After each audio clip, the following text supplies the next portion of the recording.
امام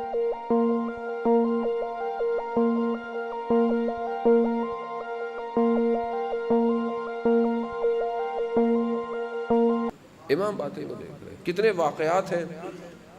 آیت اللہ شمس الدین اپنی کتاب کے اندر بیان کرتے ہیں کہ ہمارے والد کے ایک دوست تھے اور ان کی دوستی ان سے مکہ میں حج کے درمیان ہوئی تھی، اور کم کے اندر ان کا ایک انار کا باغ تھا، اور ہم جب بھی مسجد جمکران جاتے تھے تو رستے میں ان کے باغ سے گزرتے ہوئے جاتے تھے اور ان کے پاس بیٹھتے تھے۔ جب بھی امام کا ذکر کرتے تھے وہ گریا کرتے تھے، روتے تھے۔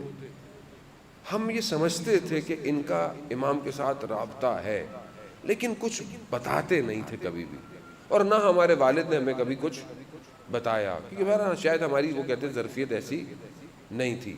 کہتا ہے والد نے بتایا اور ہم بھی دیکھتے تھے۔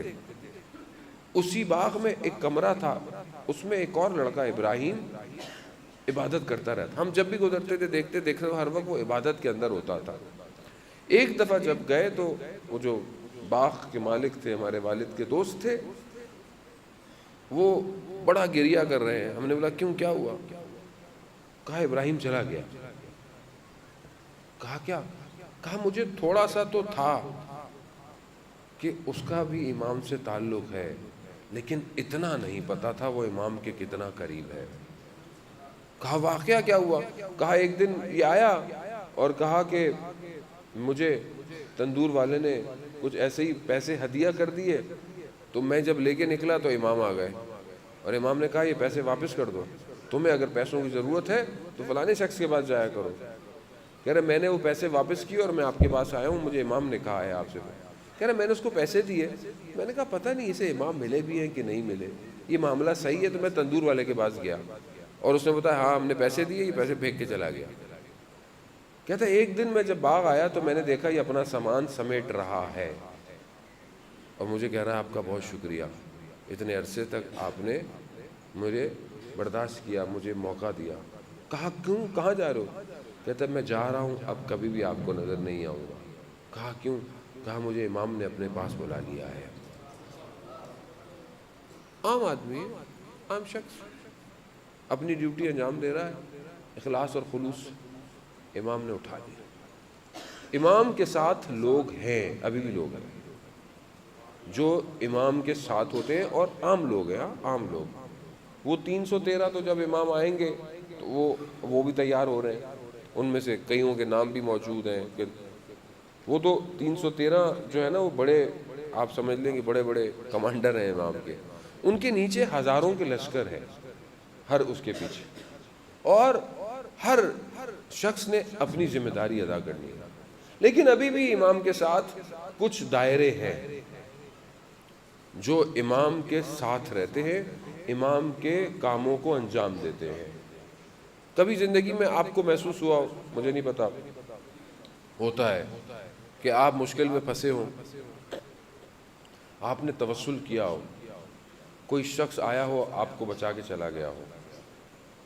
ضروری نہیں ہر وقت وہ امام ہی ہو، وہ لوگ ہیں جو امام کے ساتھ ہوتے ہیں، امام ان کو بھیج دیتے ہیں جاؤ اس کی مشکل حل کرو۔ اس لیے ہمیں نہیں پتا نا کون امام کے ساتھ ہو سکتا۔ اب ہم کیا کریں ہم لوگ کہ ہم کسی قابل تو بنے۔ زندگی گزرتی جا رہی ہے، قبر آمادہ ہو رہی ہے۔ میں تو اپنی بات کروں گا، قبر سامنے تیار ہے انسان کی، انسان کو پتہ تھوڑی ہے ابھی مرے گا کل مرے گا۔ کیا کروں؟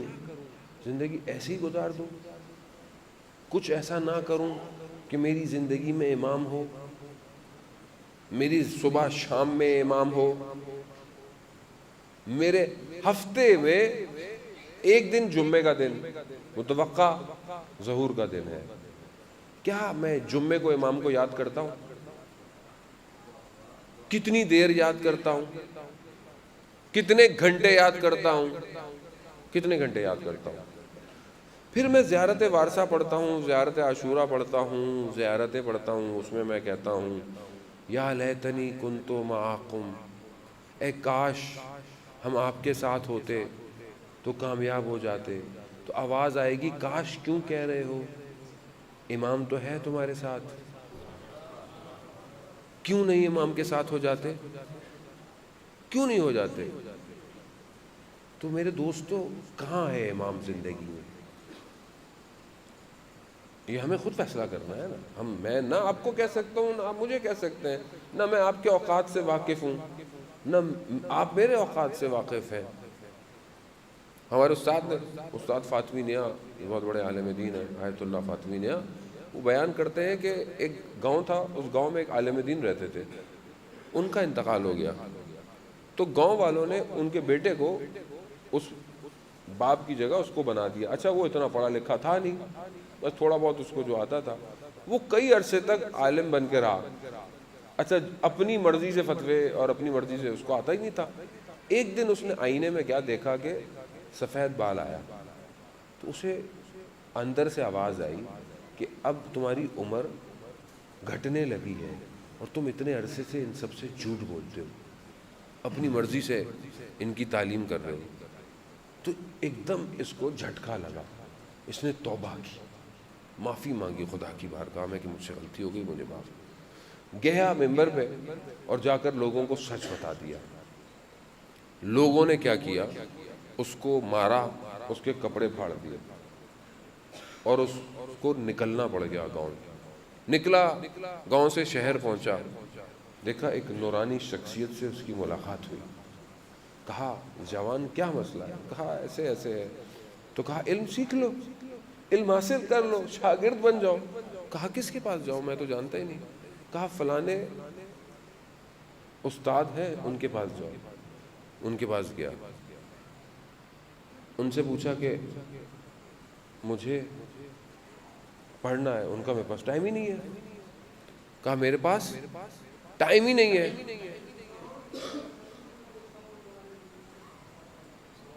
صلوات بھیجتے محمد وعلى محمد.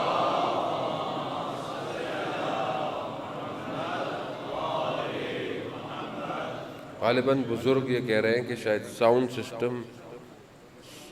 سسٹم میں شاید کوئی مشکل ہے یا ان کو آواز نہیں جا رہی. صلوات بھیجتے محمد وعلى محمد.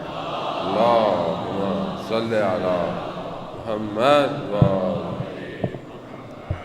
اچھا یہ ایک ہمارا بڑا جینون مسئلہ ہے، یہ میں بریکٹ میں کہوں گا. وہ یہ ہے کہ ہم لوگ بڑی دوسری چیزوں میں پیسہ خرچ کرتے ہیں اور جو چیز ریکوائرڈ ہوتی ہے اس پہ پیسہ خرچ نہیں کرتے.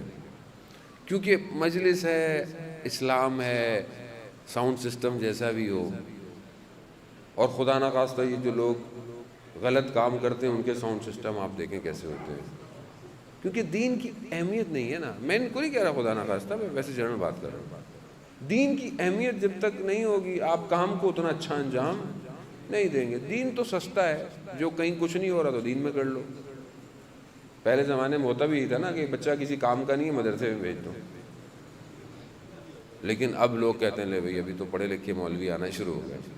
اب مشکل ہو گیا، واقعاً مشکل ہے. حوزہ ایکسیپٹ ہی نہیں کر رہا، حوزہ انٹرنیشنل ایکسیپٹ نہیں کر رہا. ماسٹر کی ڈگری لے کے چلے جائیں تو بھی انٹرویو لے رہا ہے آپ سے، دیکھ رہا ہے. کیونکہ سیٹیں نہیں ہے، جگہ نہیں ہے کم کے اندر. آپ کو پتہ ہے یہ پوزیشن ہو گئی ہے.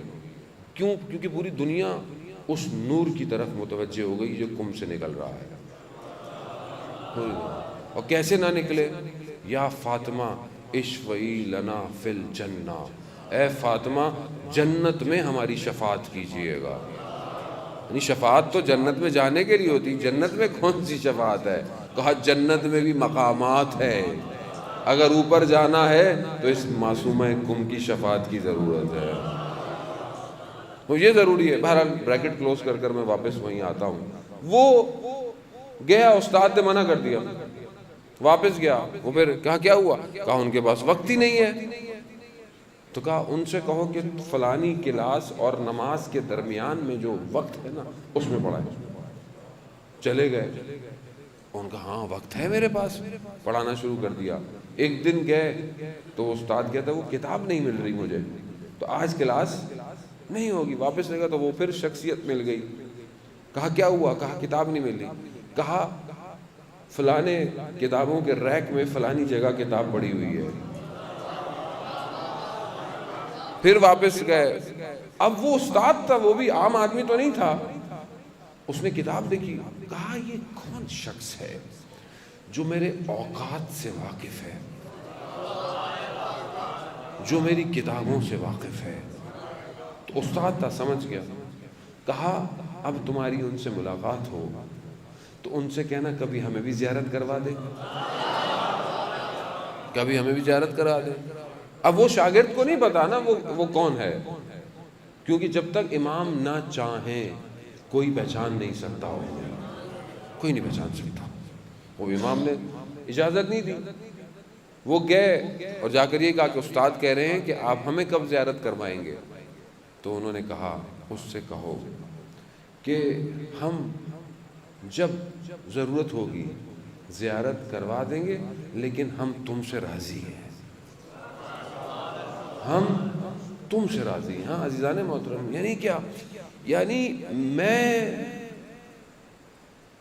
خدا کی بارگاہ میں توبہ کروں، اپنی زندگی کے مقصد کو پہچانوں، امام خود مدد کریں گے.